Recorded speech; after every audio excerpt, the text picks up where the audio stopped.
السلام علیکم ورحمۃ اللہ وبرکاتہ ان الحمد للہ نحمده ونستعینه ونستغفره ونعوذ باللہ من شرور انفسنا ومن سیئات اعمالنا من يهده الله فلا مضل له ومن يضلل فلا هادي له واشهد ان لا اله الا الله وحده لا شريك له واشهد ان محمدا عبده ورسوله اعوذ باللہ السمیع العلیم من الشیطان الرجیم بسم اللہ الرحمن الرحیم۔ ہم اپنی قرآن سٹڈی کلاس میں آج پہنچے ہیں سورۃ البلد، جو قرآن کی سورہ نمبر 90 ہے۔ لاسٹ کلاس میں ہم نے سورۃ الفجر پڑھے تھے، اس کلاس میں ہم پڑھ رہے ہیں سورۃ البلد۔ اس سورہ کے اندر 20 آیتیں ہیں، 20 آیتیں ہیں، اور تھیم کے اعتبار سے، موضوع کے اعتبار سے سورۃ الفجر میں ہم نے جو باتیں پڑھے تھے تو بہت ساری چیزیں، بہت سارے موضوعات سورۃ البلد میں میچ ہوتے ہیں، کنیکٹ ہوتے ہیں۔ تو آئیے ہم شروع کرتے ہیں اپنی قرآن سٹڈی سورۃ البلد۔ اللہ سبحانہ وتعالیٰ نے فرمایا ہے لا، اعوذ باللہ من الشیطان الرجیم بسم اللہ الرحمن الرحیم۔ یہ سورہ کی شروعات ہوتی ہے لا سے۔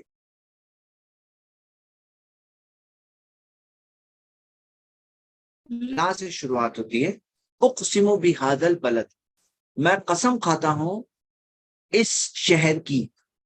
تو اللہ سبحانہ تعالیٰ نے جو یہاں جو فرمایا ہے اقسم بہذا البلد، تو یہ اقسم جو آپ دیکھیں گے، یہ میں قسم کھاتا ہوں جو اللہ سبحانہ تعالیٰ نے ذکر کیا، یہ قرآن میں کچھ جگہوں پہ لا اقسم بیوم القیامہ ولا اقسم بالنفس اللوامہ۔ تو آپ یہ دیکھیں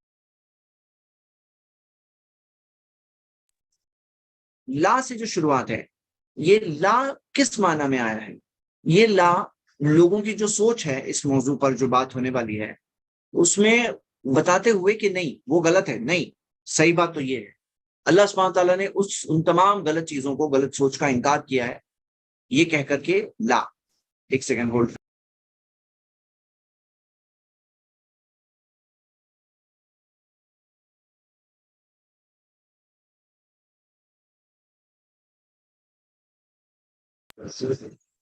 ہاں ہاں بند دو دروازہ، آواز نہیں میری کلاس چل رہی؟ اوکے یہ رہا ہے لا اقسم بہذا البلد، میں قسم کھاتا ہوں اس شہر کی۔ اس شہر سے مراد کیا ہے؟ اس شہر سے مکہ کا شہر ہے، مکہ کا شہر ہے، مفسرین اسی طرف گئے ہیں، مکہ کا شہر۔ اور اگر آپ تفسیر میں دیکھیں گے تو آپ کو ملیں گے اقوال کہ اللہ سبحانہ تعالیٰ نے جو مکہ کے شہر کی قسم کھائے ہیں، تو اس بارے میں کئی مفسرین میں جیسے مجاہد جو تابعین میں سے مفسر ہیں وہ کہتے ہیں، اور اس کے اندر کئی ابن عباس کی تفسیر ہے کہ بہذا البلد سے مراد مکہ ہے، تو مکہ مراد ہے۔ اس کے اندر ابن عباس اور کئی ساری تفسیریں موجود ہے، اکرمہ کی بھی ہے، کئی ساری تفسیریں موجود۔ لا کا مطلب کیا ہے؟ جو لا سے مراد یہ ہے کہ جو قریش جو غلط باتیں کہا کرتے تھے، تو وہ غلط باتوں کا رد ہے، کہہ کر نہ نہیں، تو وہ جو غلط باتیں وہ کہتے تھے اس سب کا رد ہے، انکار ہے۔ اللہ تعالیٰ نے فرمایا اقسم بہذا البلد، میں قسم کھاتا ہوں اس شہر کی۔ اب یہاں پہ جس شہر کی قسم ہے وہ ہے ام القریٰ، سارے شہروں کی ماں، مکہ شہر کو جو کہا جاتا ہے، اور یہ وہ سلیکٹڈ شہر ہے جسے اللہ تعالیٰ نے چنا ہے، بلد الامین کہا ہے اسے۔ آگے ہم دیکھیں گے بلد الامین سورہ 3 میں اللہ تعالیٰ نے مکہ کو بلد الامین کہا، یہاں پہ بہذا البلد، بس اتنا کہ اللہ تعالیٰ نے قسم کھائی ہے اس شہر۔ اچھا، اللہ سبحانہ تعالیٰ جب قسم کھاتے ہیں تو والعصر والتین والزیتون، تو وہ ایک قسم ہے، اللہ تعالیٰ قسم کھا رہے ہیں تین کی، زیتون کی، لیکن یہاں پہ کیا ہے؟ اللہ سبحانہ تعالیٰ نے واضح طور پر ذکر کیا ہے اقسم بہذا البلد۔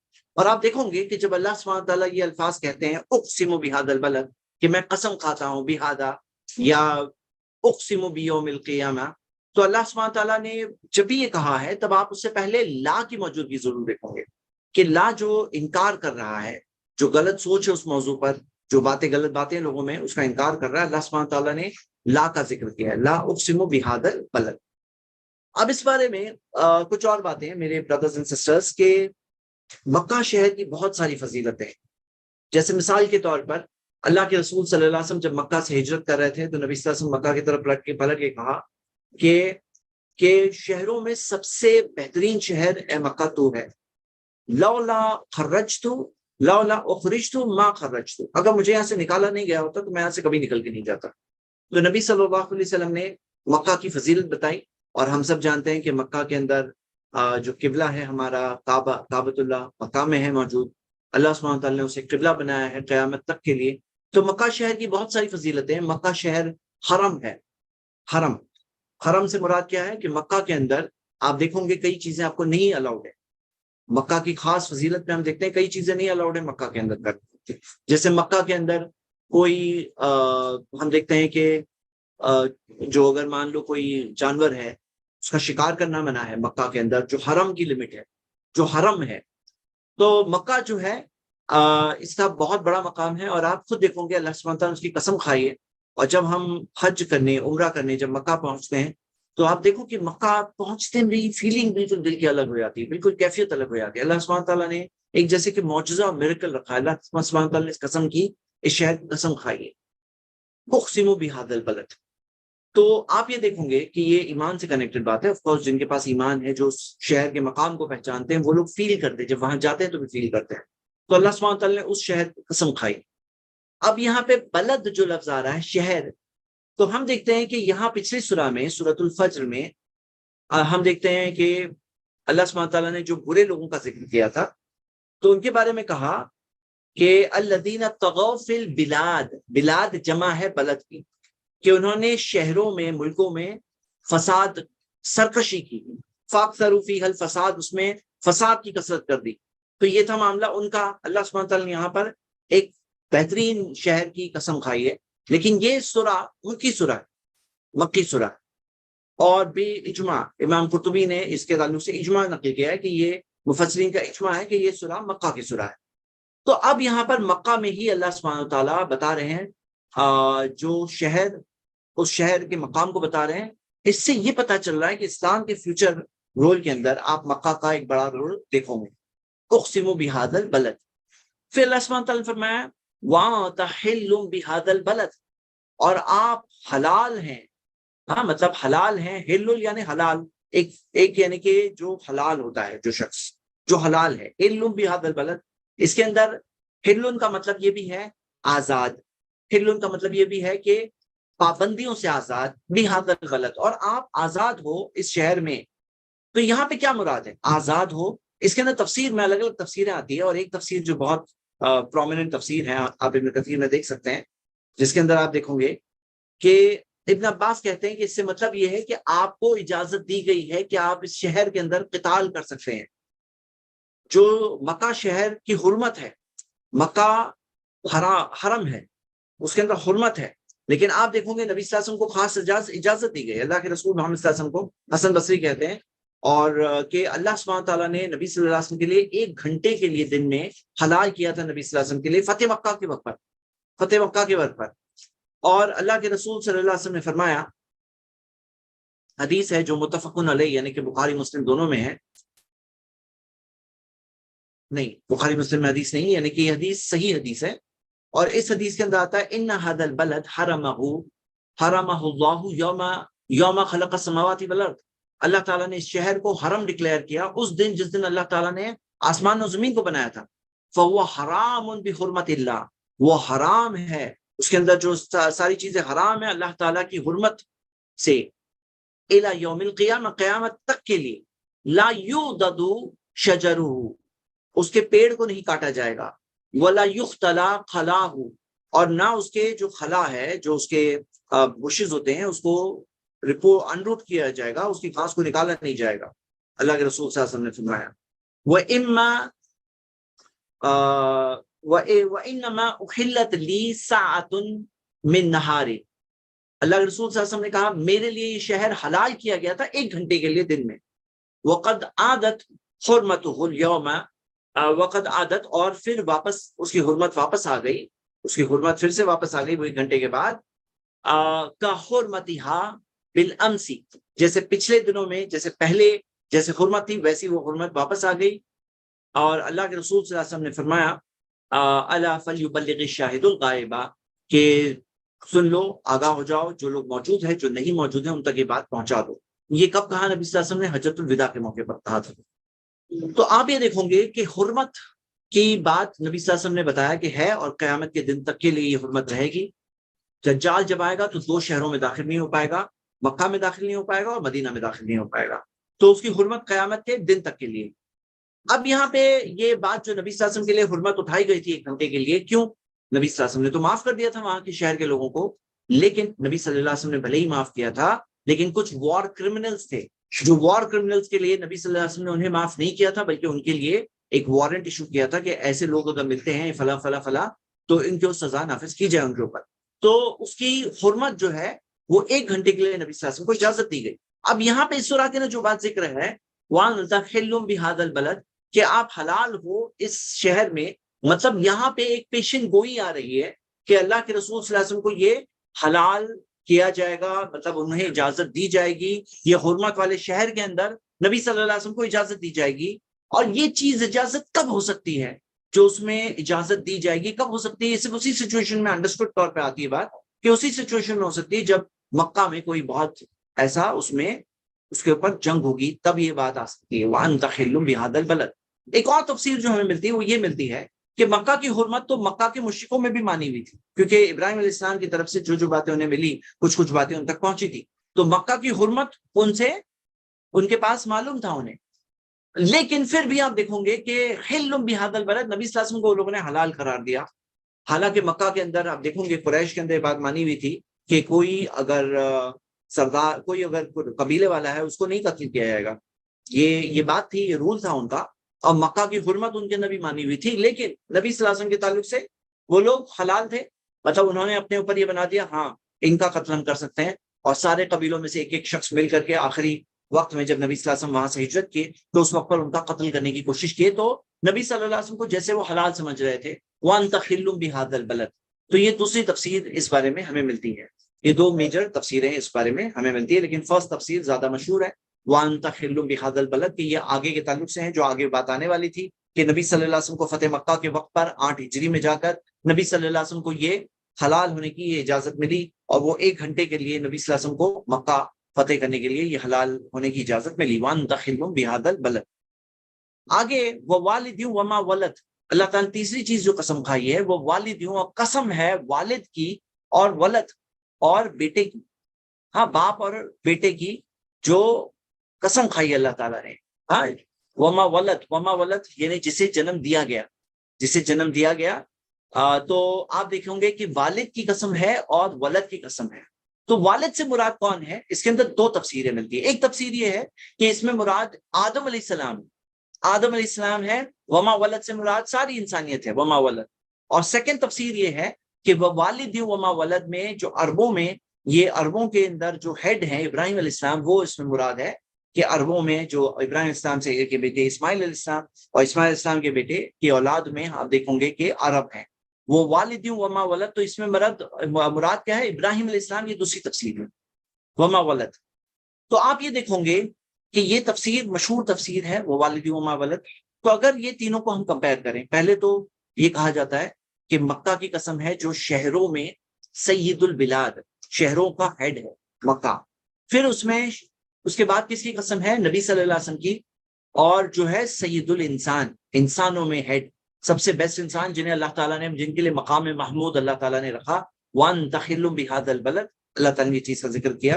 اور پھر اس کے بعد انسانوں کے جو فرسٹ انسان ہے، اور جو یا تو عربوں کے تعلق سے اگر دیکھیں تو عربوں کے جو پردادا ابراہیم علیہ السلام، وہ مراد ہے والد وما ولد، اللہ تعالیٰ نے یہ قسمیں کھائی ہے۔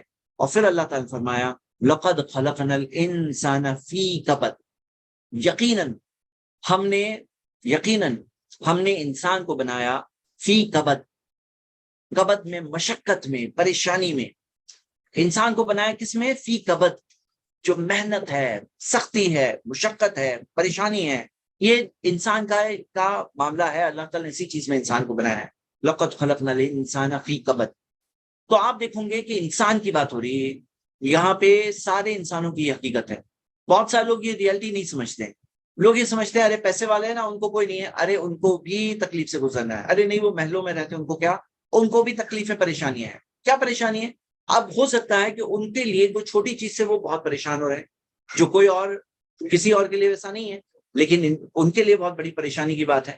لقد خلقنا الانسان فی کبد، ان کے لیے وہ مشکل اور پریشانی کی بات ہے. تو آپ یہ بات کو دیکھیے، ریالٹی ہے، یہ چیز اس کی ریالٹی ہے کہ انسان بنا ہے مشقت اور پریشانی ہے. سب انسان، کوئی کہیں بھی رہتا ہے، بولے نہیں امریکہ میں رہتا ہے، یوروپ میں رہتا ہے، نہیں وہ وہاں رہتا ہے، سب انسان مشقت اور پریشانی میں رہتے ہیں. یہ پریشانی ہر کسی کا الگ الگ لیول ہے، اللہ تعالیٰ الگ الگ آزمائش رکھی ہے. لیکن انسان کے لیے کبد، یہ انسان سنگولر میں ہے، لیکن اسے تفسیر میں آتا ہے کہ اسم الجنس ہے، مطلب کہ وہ پورے انسان کیٹیگری کے لیے یہ لفظ آیا ہے. انسان یعنی کہ انسان، سارے انسان مشقت و پریشانی میں ہے. یہ اس طور پہ جیسے کہے نا انسان ناشکرا ہے، تو اس کا مطلب یہ ہے کہ سارے انسان میں جنرل یہ بات پائی جاتی ہے کہ ناشکری ہوتے ہیں، ناشکرے ہوتے ہیں. تو لقد خلقنا الانسان فی کبد، اللہ تعالیٰ فرمایا یقیناً ہم نے انسان کو بنایا ایک محنت اور مشقت اور سختی میں. تو یہ ایک ہے معاملہ. جیسے بچہ ہے، پیدا ہو رہا ہے، مشقت ہے، بچہ کے پیدا ہونے میں مشقت ہے. بچہ جو رینگتے ہوئے نکلتا ہے اس میں دیکھو کتنی مشقت ہوتی ہے، گرتے گرتے گرتے چلنا سیکھتا ہے، ہر چیز مشقت اور پریشانی. تو یہاں پہ یہ بات ہے، یہ انسان کا معاملہ ہے. ہر ایک چیز میں آپ آگے بڑھو گے زندگی کے اندر، پریشانی آزمائشیں ہر کسی کے ساتھ لگی ہوئی ہے. اب میں مثال دیتا ہوں. کئی بار ایسا ہوتا ہے وہ لوگ جنہیں اللہ تعالیٰ نے بہت نوازا ہے، چھوٹی چھوٹی چیزوں سے بہت پریشان. جیسے مثال کے طور پر ایک شخص اپنے ایک سو کالڈ یعنی ایتھیسٹ اپنی کتاب میں لکھتا ہے، بولے دیکھو میرا پانی کا ٹیپ بار بار لیک ہونے لگتا ہے. دیکھو اس کو یہی پریشانی ملی، مطلب اس کے پاس اور کوئی پریشانی نہیں تھی کہ وہ یہ پریشانی ذکر کر رہا ہے، تو یہ کہ پانی کا ٹیپ میرا لیک ہونے لگتا ہے ہاں بار بار. تو یہاں پہ یہ اس کے لیے وہ چیز بہت پریشانی کی بات ہو سکتی ہے. اور ایسے ہوتا ہے بہت سارے لوگوں کے لیے کہ جو چیز دوسرے کسی کو کوئی بڑے پرابلم نہیں ہے، نظر انداز کر دیتے ہیں، لیکن وہ چیز سے ان کو بہت زیادہ پریشانی ہو رہی ہے. ہاں کل کا سوچ کر، مال کا سوچ کر، میرا مال چوری ہو جائے گا تو، میرا مال چلے جائے گا تو، کم ہو جائے گا تو، بزنس ہے اتنے سارے چل رہے ہیں، پراپرٹیز اتنی ساری ہے، کوئی چیز پراپرٹی میں لاس ہو جائے گا تو یہاں پہ کیا ہے اس کے لیے وہ چیز کی پریشانی ہے. اور انسان کے لیے ہے ہی پریشانی. لقد خلقنا الانسان فی کبد. پھر اللہ تعالیٰ نے فرمایا ایحسب ان لن یقدر علیہ احد، کیا وہ سوچتا ہے کہ اسے کوئی اس پر غالب نہیں آ سکتا.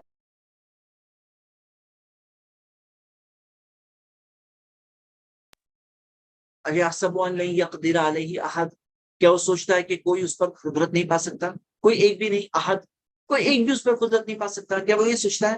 یحسب مطلب یہ سوچتا ہے. تو یہاں پہ معاملہ کیا ہے کہ جنہیں اللہ تعالیٰ نے دیا ہے اور جن کے پاس چیزیں ہیں، تو وہ کئی بار یہ سوچنے لگتے ہیں کہ کوئی ان پہ قدرت نہیں پا سکتا. ایک منٹ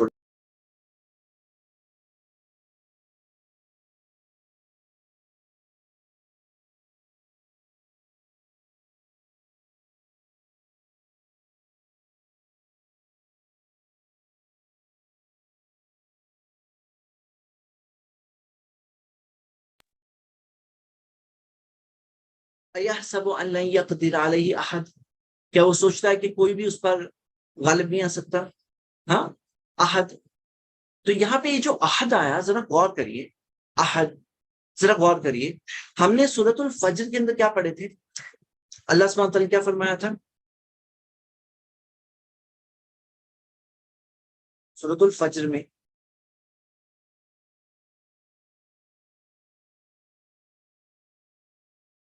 فَيَوْمَئِذٍ لَا يُعَذِّبُ عَذَابَهُ أَحَدٌ، اس دن کوئی ایک بھی کوئی عذاب نہیں دے پائے گا جیسا عذاب اللہ دے گا. کوئی عذاب نہیں دیتا اس دن جو کہ جو جیسا عذاب اللہ تعالیٰ کا ہوگا.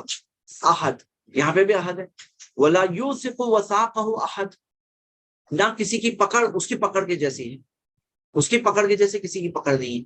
احد یہاں پہ بھی احد ذکر ہے اور یہاں پہ بھی احد ذکر ہے. ایک ردم بہت میچ ہو رہی ہے. تو یہاں پہ یہ کیا سوچ رہا ہے کہ کوئی مجھے پکڑ نہیں پائے گا. ایحسب ان لن یقدر علیہ احد، ایسے لوگ ہیں جنہیں اللہ تعالیٰ نے دنیا میں طاقت دی ہے، وہ طاقت سے وہ ظلم کرتے ہیں اور سمجھتے کوئی ہمیں پکڑ نہیں پائے گا. اور وہ بڑے بڑے لوگ تو دور کی بات، چھوٹے چھوٹے لوگوں کی بھی بات ہے، کوئی مجھے پکڑ نہیں پائے گا. ایک غرور ہوتا ہے ان کے اندر. ایحسب، کیا وہ یہ سوچتا ہے ان لن یقدر علیہ احد کہ کوئی اس پہ قدرت نہیں پا سکتا، کوئی اس پہ غلبہ نہیں پا سکتا. کیا تم یہ سمجھتے ہو؟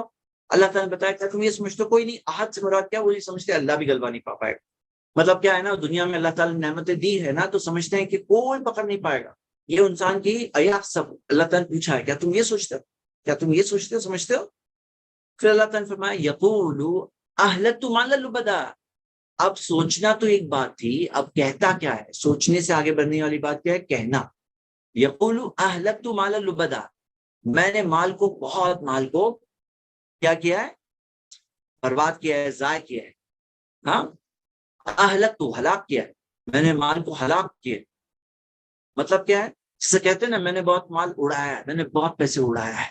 یقول اہلکت مال لبدا. انگلش اردو کی میں نے مثال دی، میں نے یہ جملہ سنا ہے لوگوں سے، میں نے تو کتنے پیسے اڑایا ہے. اڑایا ہے. اہلکت مال لبدا، میں نے مال کو ہلاک کیا ہے، ہاں ختم کیا ہے. انگلش کا کوئی بتا سکتا ہے ایسا کوئی فریز آپ نے سنا ہو انگلش والوں سے؟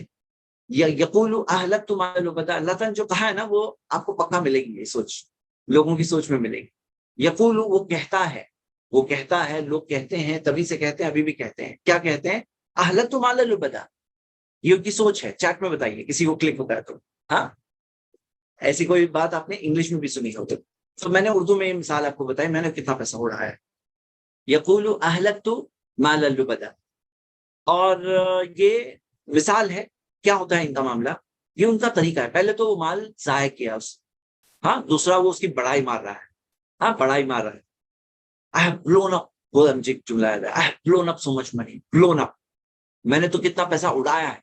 ہاں دیکھو یہاں پہ کیا ہے نا، سوچ سمجھو ذرا بات سمجھیے آپ. دیکھو اہلکت مال لبدا، یہ برے لوگوں کی بات ہو رہی ہے، یہ برے لوگوں کی بات ہو رہی ہے. اور کیا کرتے ہیں وہ؟ پیسہ اڑانے سے مراد کیا ہے؟ ان کو کیا چاہیے اس میں پرٹیکولر دنیا کا لطف، دنیا کا مزہ، دنیا کا دکھاوا، دنیا کی آرٹیفیشل شان، کوئی اس طرح کی پرٹیکولر چیز لے رہے ہیں بس اڑانے کے مقصد سے. اہلکت مال لبدا مطلب کیا ہے؟ میں نے پتا اس کے اندر کتنے پیسے اڑائے، کتنے پیسے میں نے I have blown up so much money on this. تو مطلب کیا ہے؟ وہ ان کی سوچ ہے کہ وہ کتنا اڑائے ہیں، یہ ان کی سوچ ہے. اہلکت مال لبدا، اہلکت مال لبدا، یہ سوچ. اور آپ کو ابھی تک ملے گی ایسی سوچ والے لوگ. پہلے تو پیسہ ضائع کیا.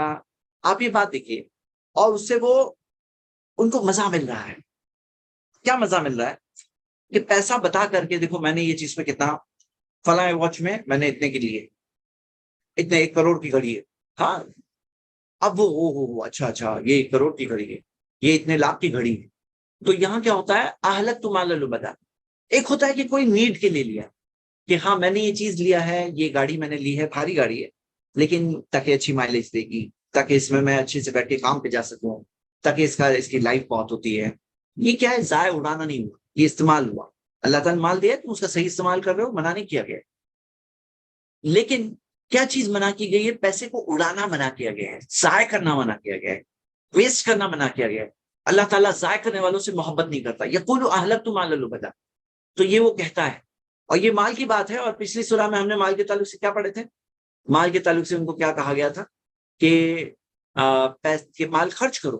ہاں مال خرچ کرو. کہ کلا بل لا تکرمون الیتیم، تم یتیم کا اکرام نہیں کرتے. ولا تحاضون علی طعام المسکین، مسکین کو کھانا نہیں کھلاتے. تو یہ کھانا نہیں کھلاتے، مسکین کو کھانا کھلانے کے لیے پیسے نہیں ان کے پاس، لیکن اڑانے کے لیے پیسے ہوتے ہیں. اہلکت مال لبدا. دیکھو دونوں سوراز میں جو 2 الگ الگ پارٹس دیے ہوئے کہ مال اڑانے کے لیے ہوتا ہے ان کے پاس، کھلانے کے لیے، غریب کو کھلانے کے لیے نہیں ہوتا ہے، اڑانے کے لیے ہوتا ہے. ہاں یقول اہلکت مال لبدا. تو پہلے تو سوچ ایحسب ان لن یقدر علیہ احد، تو یہ سوچ صرف اللہ ہی جان سکتا تھا. یہ ایک میریکل ہے کہ لوگوں کی سوچ جو ہے پرفیکٹلی دی ہوئی ہے، جو سوچ کوئی نہیں جان سکتا ہے اللہ کے سوا پرفیکٹلی، جو اللہ تعالیٰ جانتا ہے کہ کیا وہ سوچتے ہیں اور پھر کیا کہتے ہیں. پھر اللہ تعالیٰ نے فرمایا ایحسب ان لن یقدر علیہ احد، کیا وہ یہ سوچتا ہے کہ اس کے اوپر، ایحسب ان لم یراہ احد، کیا وہ یہ سوچتا ہے کہ اسے کوئی دیکھ نہیں سکتا، کوئی ایک بھی دیکھ نہیں سکتا.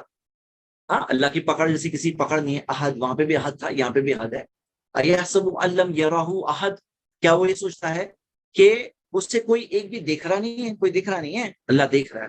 تو یہاں پہ پچھلی سورہ میں ہم نے کیا پڑھے تھے؟ الم نجعل، کہ ان ربک لبالمرصاد، سورۃ الفجر میں پڑھے تھے نا کہ تمہارا رب لبالمرصاد، دھات میں ہے. ہاں وہ واچ کر رہا ہے، ہر چیز کو دیکھ رہا ہے. ایحسب ان لم یرہ احد. اور پھر اللہ تعالیٰ نے فرمایا الم نجعل لہ عینین، کیا ہم نے اسے 2 آنکھیں نہیں دی؟ ہم نے اسے 2 آنکھیں نہیں دی. جو آنکھیں اللہ تعالیٰ نے دی ہے تو ظاہر سی بات ہے تمہیں جس نے آنکھیں دی تمہیں کیا لگتا ہے وہ تمہیں نہیں دیکھ سکتا؟ یراہ احد. ہاں تو اللہ تعالیٰ نے دو آنکھیں دی اور یہ آنکھوں کا اللہ سبحانہ تعالیٰ نے خاص ذکر کیا کیونکہ اللہ کی نعمتوں میں آنکھیں بہت بڑی نعمت ہے. جو پیسہ اڑاتے ہیں لوگ ان کو آنکھوں کی قیمت معلوم ہے کہ آنکھیں کیا قیمت ہے اس کی؟ خود بنا سکتے ہو کیا؟ تمہیں کیا لگتا ہے خود بنا سکتے ہیں؟ تو اللہ تعالیٰ نے بتایا احساس دلایا ہے کہ کیا ہم نے تمہیں دو آنکھیں نہیں دی؟ الم نجعل لہ عینین، کیا ہم نے اسے دو آنکھیں نہیں دی؟ مطلب سوچو یہ آنکھیں جس نے دی ہے کیا تمہیں شکر گزاری نہیں کرنی چاہیے؟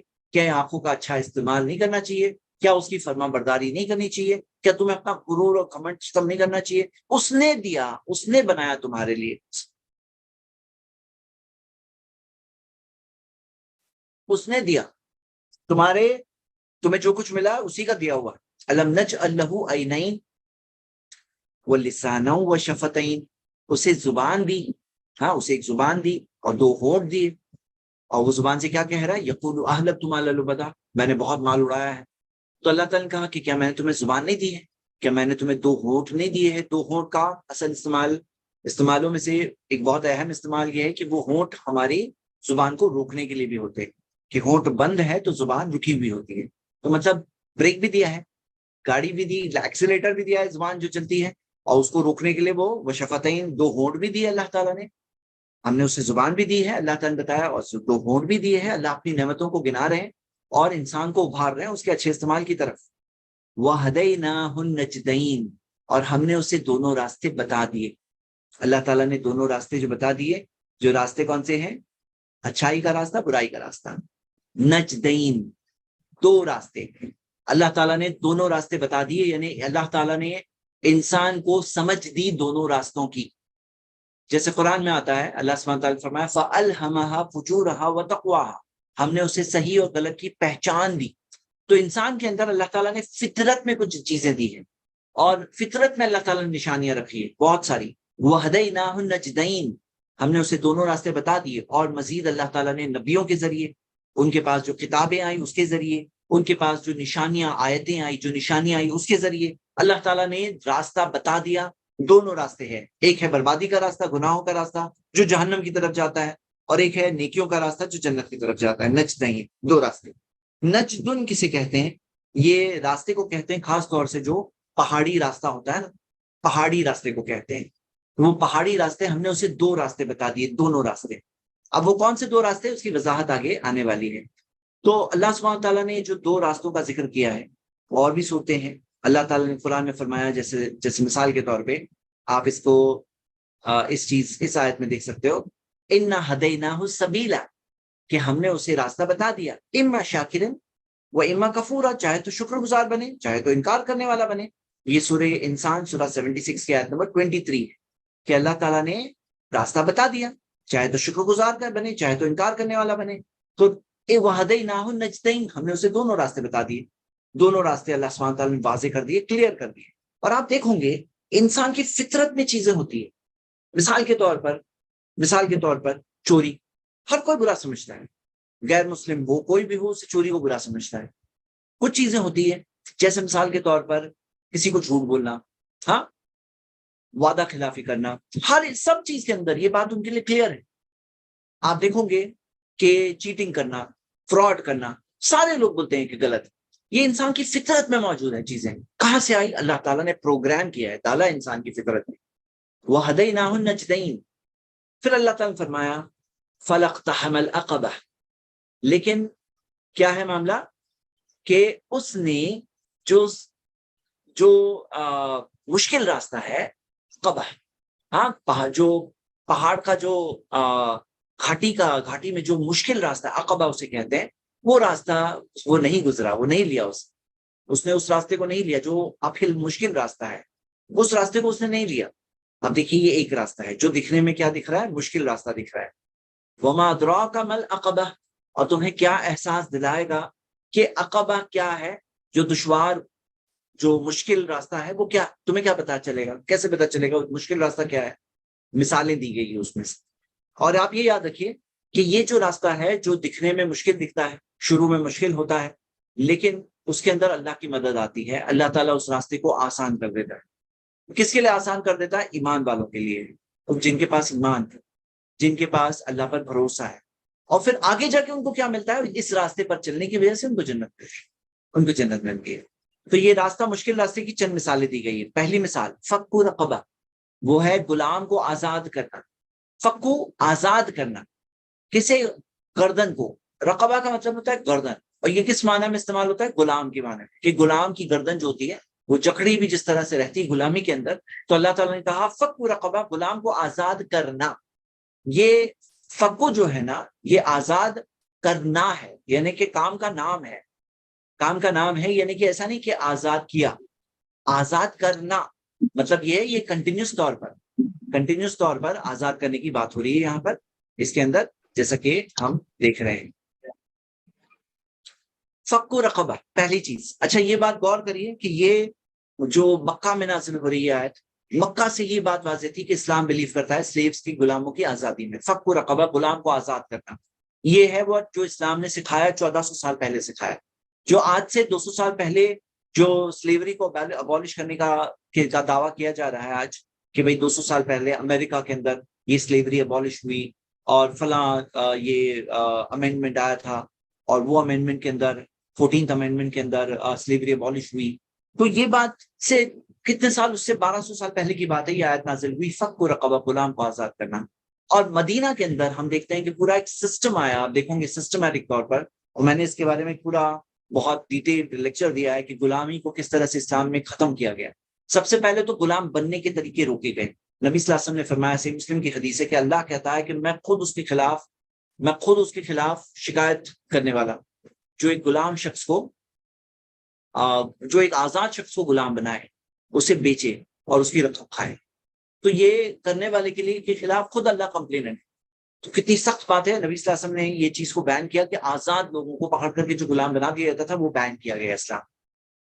صرف ایک راستہ بچا، یعنی کہ کچھ بھی لوگوں کو، نئے لوگوں کو غلام بنانے کا طریقہ اسلام میں بینڈ ہے۔ ایک طریقہ بچتا ہے کہ ہم پرزنرز آف وار، جو جنگ کے قیدی ہوتے ہیں، جو تمہیں مارنے آئے تھے، جو تمہیں قتل کرنے آئے تھے، وہ جو جنگ کے قیدی ہیں، جو جنگ کے میدان میں آئے تھے، ان کو غلام بنایا جائے گا، پرزنر آف وار۔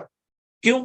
کیونکہ وہ تو ایسے تمہیں قتل کرنے آئے تھے، اور وہ ایک ایسی چیز ہے جس کے اندر آپ دیکھو گے کوئی کہے کہ بھائی جیلوں میں کیوں نہیں رکھا گیا، تو اتنے سارے جیل ایک ساتھ میں نہیں بن سکتے، تو ظاہر سی بات ہے، لیکن وہ بھی کمپلسری نہیں، پرزنر آف وار کو بھی غلام بنانا کمپلسری نہیں، وہ ایک آپشن ہے۔ کیوں؟ کیونکہ ہم دیکھتے ہیں کہ غلام کے بدلے میں دوسرے قیدی کے بدلے میں خود دوسرے قیدی لیے جائے، یا اس کا پیمنٹ لیا جائے، یا اسے ایسے ہی آزاد کیا جائے، اسے جیل میں رکھا جائے، سب آپشن ہے۔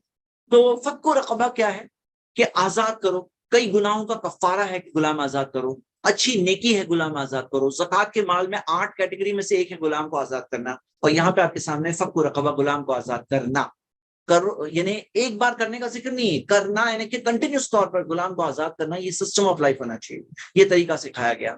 اور آپ دیکھیں گے کہ سب سے بہترین چیز جو اسلام میں دی گئی غلاموں کے لیے، وہ یہ تھی، سورہ نور کی آیت نازل ہوئی جس میں اللہ تعالیٰ نے مکاتبہ کا سسٹم بتایا، کہ ایک غلام جو غلام کی زندگی گزار رہا ہے، وہ خود اپنی آزادی خرید سکتا ہے اپنے مالک کے پاس سے، کہ مالک میں تمہیں پیسے دوں گا۔ غلام کے واسطے خود کے پیسے نہیں ہوتے ہیں، میں کما کے دوں گا، تم مجھے آزاد کرو، میں 2 سال میں 3 سال میں کما کے تمہیں دوں۔ اور اللہ تعالیٰ نے کہا کہ جب کوئی غلام مخاطب کانٹریکٹ کرے تو تم سب اس کی مدد کرو، مطلب تم لوگ مدد کرو، مسلمان مدد کرو۔ اس سے کیا ہوگا؟ اس سے اس کے لیے وہ کام آسان ہو جائے گا، اپنی غلامی کو سے باہر نکل۔ فک رقبہ،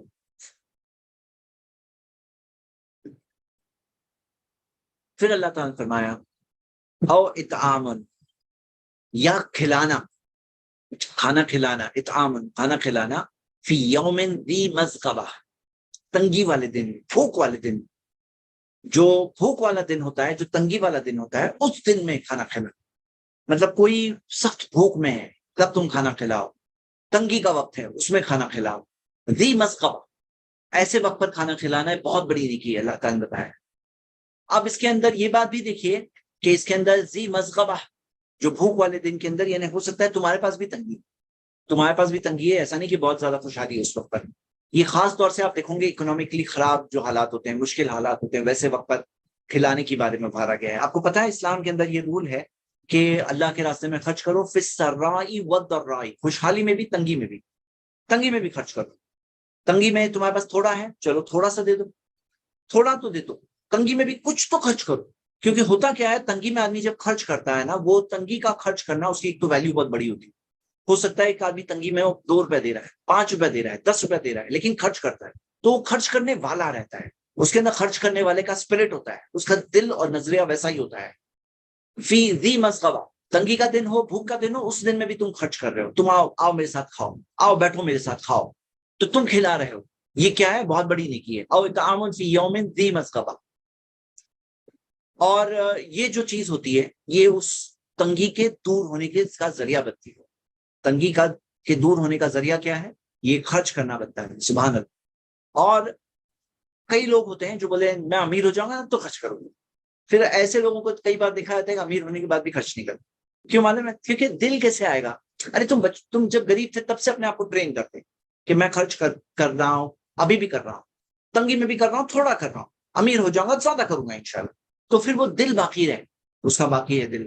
اور اطعام فی یوم ذی مسغبہ یتیما ذا مقربہ. یتیم، کسی یتیم کو کھانا کھلانا. ذا مقربہ، جو قریب ہے، جو قریب ہے. یہ میم جو ہے نا، یہ میم مصدریہ کہتے ہیں، یعنی قریب رشتہ دار والا یتیم. ایک یتیم ہوتا ہے جو یتیم ہے، شہر میں رہتا ہے یتیم.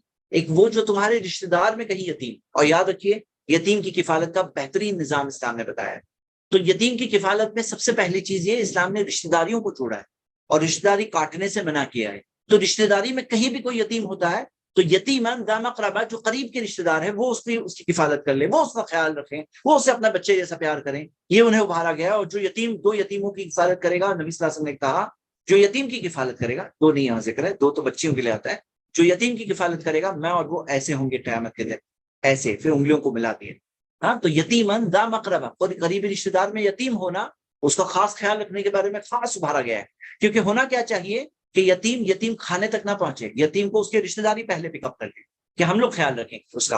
اور اگر رشتہ دار نہیں پک اپ کر رہے ہیں تو شہر والے وہ پک اپ کریں. ایک اچھا شہر کیسے قائم ہوگا، وہ چیز کی تعلیم ہمیں مل رہی ہے. یتیماً ذا مقربہ، کہ یتیم جس کے جو قریب رشتہ داروں میں سے ذا مقربہ. اور آپ ایک اور چیز دیکھیے کہ اسلام کے اندر ایک سسٹم ہے کہ ذمہ داری خرچے کی. کہ مثال کے طور پر کوئی شخص پہ ذمہ داری ہوتی ہے، مثال کے طور پہ بچے کی ذمہ داری باپ پہ ہوتی ہے، ماں پہ نہیں ہوتی. فائنینشیل ذمہ داری، خرچے کی ذمہ داری باپ پہ ہوتی ہے. بہن شادی سے پہلے، بیٹی شادی سے پہلے والد کی ہوتی ہے، شادی کے بعد اس کے شوہر کی ذمہ داری ہوتی ہے. اور مان لیجیے اگر کسی وجہ سے وہ واپس آ جائے تو پھر سے والد کی ذمہ داری ہے. اور اگر والد کا انتقال ہو گیا تو بہنوں کی ذمہ داری کس کی؟ بھائی کی ذمہ داری. تو نبی صلی اللہ علیہ وسلم نے فرمایا کفا بالمرء اثما ان یضیع من یقوت، کہ اس شخص کے کفا کے گنہگار ہونے کے لیے اتنا ہی کافی ہے کہ جس کے کھلانے کی ذمہ داری اس پر تھی وہ ان کو ضائع کرتے. من یقوت، کھلانے کی جو ذمہ داری تھی، کھانا کھلانے کی ذمہ داری جس کی ذمہ داری اس پر تھی وہ انہیں ضائع کرے. مطلب کسی نہ کسی پہ ذمہ داری ہوتی ہے. رشتہ داروں میں وہ ذمہ داری آگے بڑھتی جاتی. اگر کوئی یتیم ہوا تو اس کے ابا کا انتقال ہو گیا تو پھر فلاں نیکسٹ کون ہے، چاچا ہے، کون ہے، وہ ذمہ داری آگے بڑھتی ہے. تو یہ ذمہ داری کو پورا کرنا یہ اسلام نے سکھایا. یاد رکھو کھلانے والا اللہ ہے، رزق دینے والا اللہ ہے. یتیماً ذا مقربہ او مسکیناً ذا متربہ. اور مسکین، ہاں، یا مسکین جو ذا متربہ، خاک نشین. متربہ تراب سے آتا ہے، یعنی کہ مٹی، یعنی کہ مٹی میں ہے کوئی مسکین، یعنی ایسا مسکین جو ضرورت مند ہے، جو مٹی میں ہے، یعنی کہ بالکل اس کے پاس بہت برا حال ہے. جو متربہ، جیسے میں نے کہا نا، یہ میم مصدریہ کہتے ہیں. تو اس کا معاملہ یہ ہے کہ وہ مسکین جو بالکل بہت ہی برے حال میں ہے. تو ایسے یہ مسکین کو کھانا کھلانا، اس کا خیال رکھنا، یہ بہت بڑی نیکی ہے. اور مسکین ذا متربہ.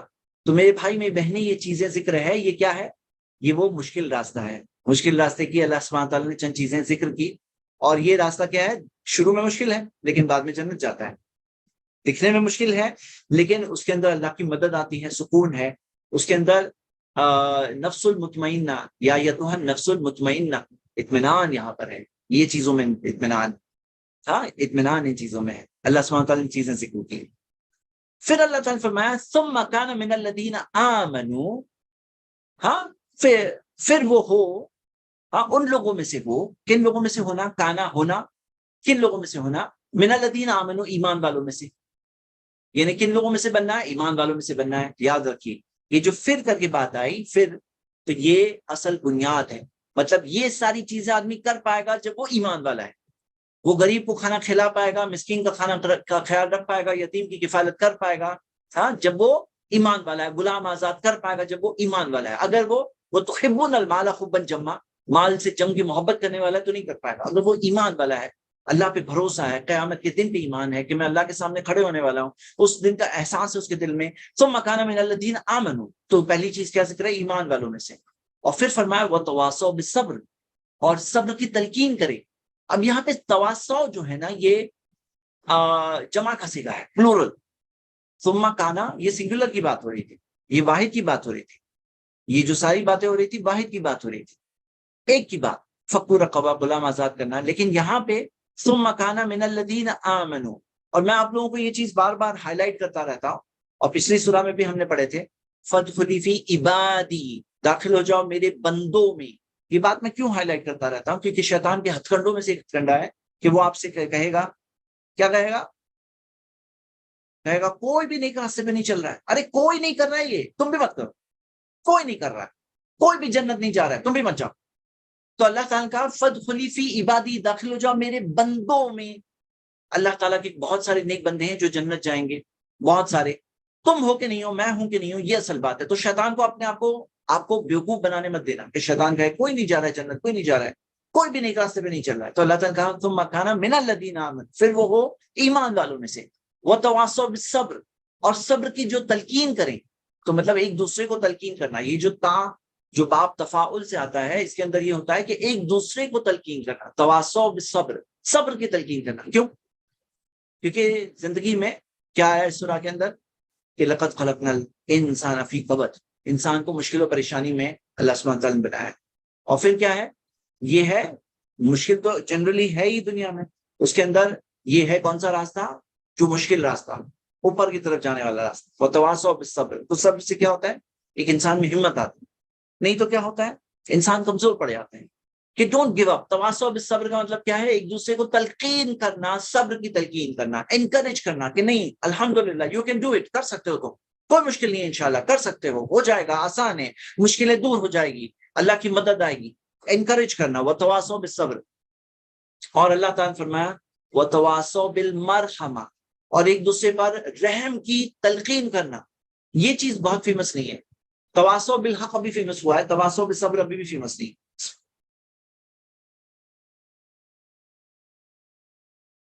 کہ تواصوا بالمرحمہ کیا ہے؟ تواصوا بالمرحمہ وہ ہے ایک دوسرے پر رحم کی تلقین کرنا، کہ ہم رحم کریں، رحم والے بنیں۔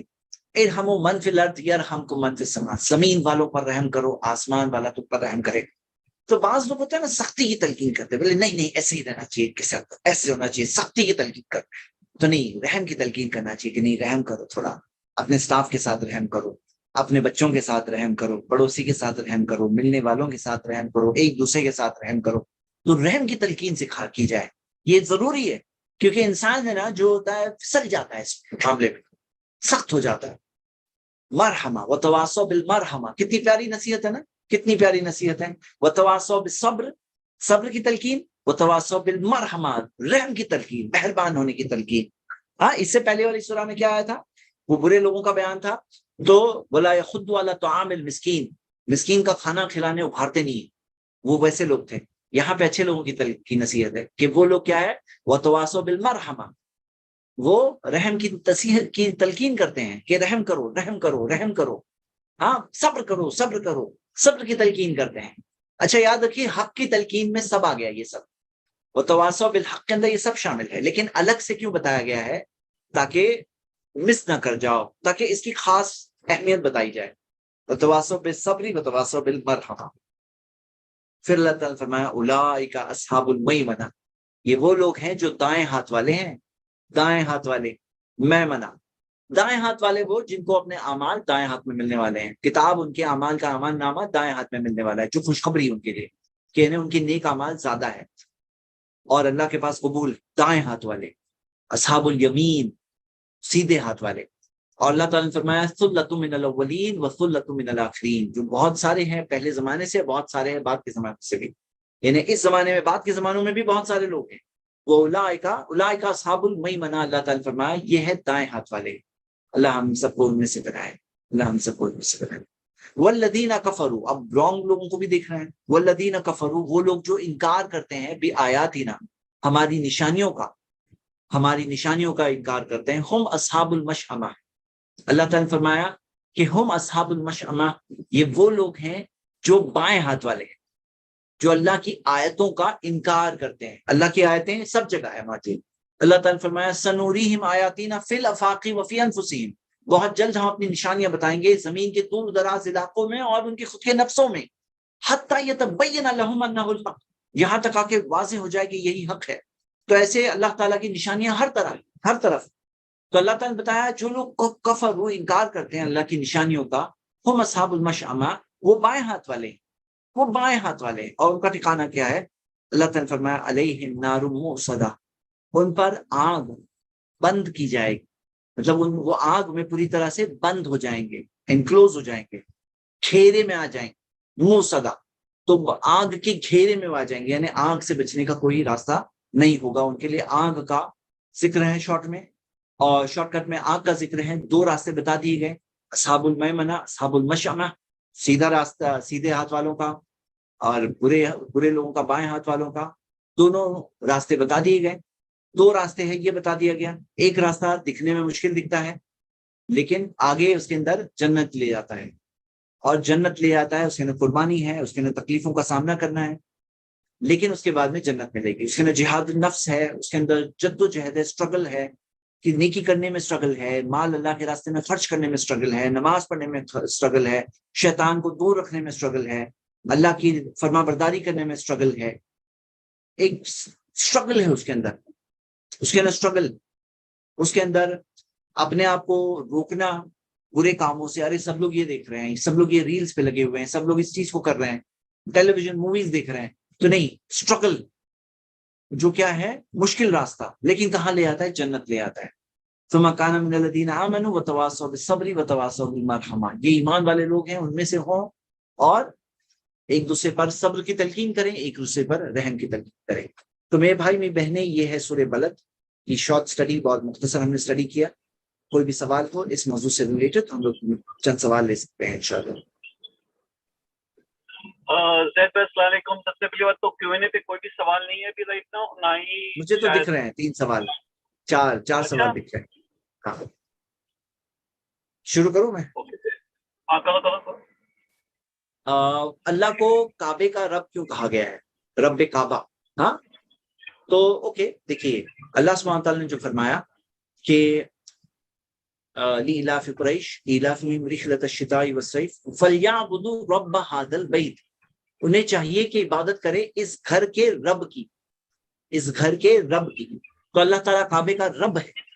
تو بعض لوگ جو سمجھتے ہیں نا ہم کعبے کی عبادت کرتے ہیں، ہم کعبے کی عبادت نہیں کرتے ہیں، ہم کعبے کے رب کی عبادت کرتے ہیں، رب ھذا البیت۔ لیکن اس میں یہ نہیں ہے کہ اللہ صرف کعبے کا رب ہے، اللہ تعالیٰ آسمان زمین کا بھی رب ہے، اللہ تعالیٰ ہر چیز جو تخلیق ہوئی ہے، کریشن ہوئی، ہر چیز کا رب ہے، رب العالمین ہے، عالمین کا رب ہے، سارے جہانوں کا رب ہے، صرف کعبے کا رب تھوڑی ہے۔ اگر یہ ہوتا کہ اللہ کعبہ کے سوا کسی اور چیز کا رب نہیں ہے تو غلط ہوتی بات، لیکن اللہ کعبے کا بھی رب ہے، آپ کا بھی رب ہے، میرا بھی رب ہے، بولے میرا رب ہے یعنی کہ کسی اور کا رب نہیں ہے، سب کا رب ہے، رب العالمین ہے وہ۔ جی اگلا سوال۔ جزاک اللہ خیر۔ اگلا سوال یہ ہے کہ فیمیل کی میت کو کافور اور عطر خوشبودار لگا سکتے ہیں ان کو؟ جی اس بارے میں یہی بات ہے علماء میں کہ وہ جو منع ہے، جو عورتوں کو پرفیوم لگانے سے منع ہے کہ وہ باہر جاتے وقت پرفیوم نہ لگائے، اور کوئی عورت اگر لگائے تو نبی صلی اللہ علیہ وسلم نے فرمایا انہا زانیہ، وہ زانیہ ہے۔ تو یہ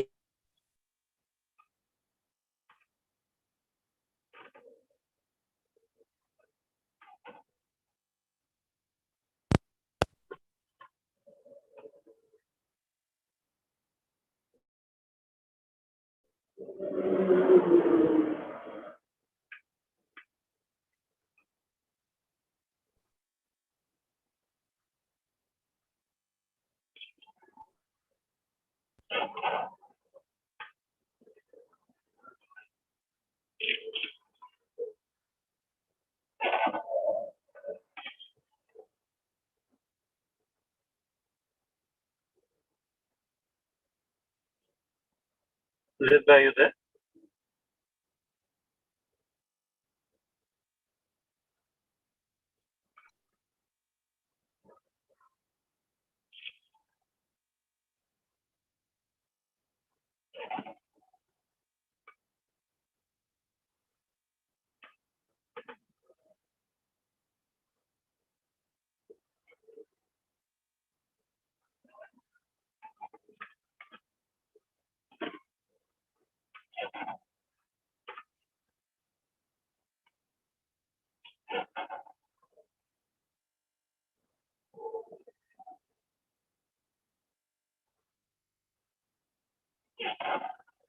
Can't hear you, Zed bhai. We can't hear you.